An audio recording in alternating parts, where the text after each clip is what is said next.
సంబంధించిన విత్తనాలు మాత్రమే వేయాలని చెప్తున్నారు. 7 సన్నాలు మాత్రమే వేయాలని చెప్తున్నారు.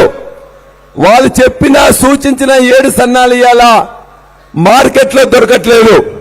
కాబట్టి ఖచ్చితంగా మనకి ఇష్టమైన పంటను మన దగ్గర మన యొక్క భూమి సారాన్ని బట్టి, భూమి సాంద్రతను బట్టి, భూమి వెసులుబాటును బట్టి మన పంటలు మనం వేసుకోవాలి. మొదటిది. రెండోది, ఇతర పంటలు వేసినట్లయితే 100% కొనే పద్ధతి కేంద్ర ప్రభుత్వం లేదు. కందులు గాని, జొన్నలు గాని, పెసర్లు గాని మనం ఏది వేసినా గాని జొన్నలు అయితే కొనరు. పెసర్లు, కందులు 25% కొంటారు. అదేవిధంగా పత్తి వేస్తే పొట్టిది పొడుగుదని చెప్పేసి ఇబ్బందులు పెడుతున్నారు. మరి వరి వేయొద్దంటున్నారు, 7 రకాలే వేయాలంటున్నారు. మిగతా పంటల్లో 25% కొంటే మన యొక్క పంట ఎవరు కొనాలి? దయచేసి మీరు ఆలోచించండి.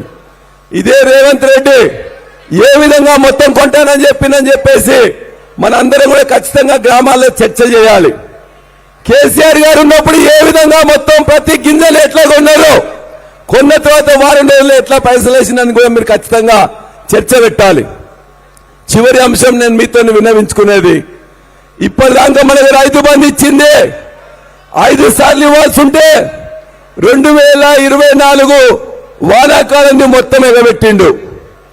అదేవిధంగా 2025లో 3 ఎకరాలకు మాత్రమే వేసిండు. 2026లో మొన్న 2 ఎకరాలకు మాత్రమే వేసిండు. ఇప్పుడు మదిరగుమై వాళ్ళు అనుకుంటున్నది ఏంటంటే, గతంలో 29,000 కోట్లు మన రైతులకు రావాల్సింది వేలే, అది అయిపోయింది. కొత్తగా వాళ్ళకు నిర్ణయం తీసుకోబోతున్నారు. కేసీఆర్ గారు 11 విడతలు 70 లక్షల మంది రైతులకు సంబంధించి 72,000 కోట్ల రూపాయలు వేసిండ్రు. రేవంత్ రెడ్డి 3 పంటల్లో 3 విడతల్లో 29,000 కోట్లు మనకి ఇవ్వాల్సింది ఇవ్వలే. ఇప్పుడు వాళ్ళు తీసుకోబోయే నిర్ణయం ఏంటంటే, ఇక నుండి 2 విడతలు కాదు, 1 విడతకు వేస్తామని చెప్పేసి నిర్ణయం తీసుకున్నారు. అది ఇలా పేపర్లో కూడా వచ్చింది. దయచేసి మీ అందరూ కూడా గమనించాల్సింది అన్నా, ఒకటి, సర్ ప్రక్రియలో మనందరం కూడా ఖచ్చితంగా పార్టిసిపేట్ చేసి మన ఓటు రక్షించుకోవాలి. రెండోది, వ్యవసాయ రంగంలో మనకు జరుగుతున్న నష్టాల గురించి ఖచ్చితంగా మనం ప్రశ్నించాలి. మన ఇష్టమైన పంట మనకు ఎక్కువ ఏది పండుతుందో అది వేసుకుంటట్టు చూడాలి. ఆ పండిన ప్రతి గింజలు వాళ్ళు కొనేటట్టు కూడా మనం ఇలా ప్రభుత్వం మీద పోరాటం చేయాలి.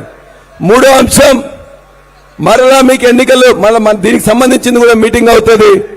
మన మున్సిపల్ ఎన్నికలు రాబోతున్నాయి. మున్సిపల్ ఎన్నికలు కూడా సన్నద్ధం కావడం, మన యొక్క కమిటీలన్నిటి కూడా కొత్తగా వేసుకోవాల్సిన అవసరం ఉన్నది. మన కమిటీల్లో ఇవాళ కొత్త బూత్ వైజ్ గానే మనం ఇలా కమిటీలు వేసుకోబోతున్నాం. బూత్ వైజ్ గ్రామ కమిటీ ఉంటుంది, కానీ బూత్ వైజ్ నే మనం మొత్తం కూడా ఇవాళ సభ్యత్వం చేయబోతున్నాం. సభ్యత్వానికి సంబంధించి బూత్ వైజ్ ని ఎవరినైతే ఇవాళ BLA 1 BLA 2 ఇవాళ వేసుకున్నామో వాళ్ళ ద్వారానే బూత్ వైజ్ మెంబర్షిప్ చేయాలని చెప్పేసి మీ అందరికీ విజ్ఞప్తి చేస్తూ, వాళ్ళ మొత్తం కూడా మనం రామన్న కోసం, రామన్న మాట వినడం కోసం వచ్చినాం. నేను ఇన్ఛార్జిగా మీ అందరికీ విజ్ఞప్తి చేస్తున్నా, మరలా మీరు చెప్పినని చెప్పేసి భావించిన సరు ప్రక్రియలో మన ఓటు పోకుండా చూసుకోవాల్సిన బాధ్యత ఒకటి.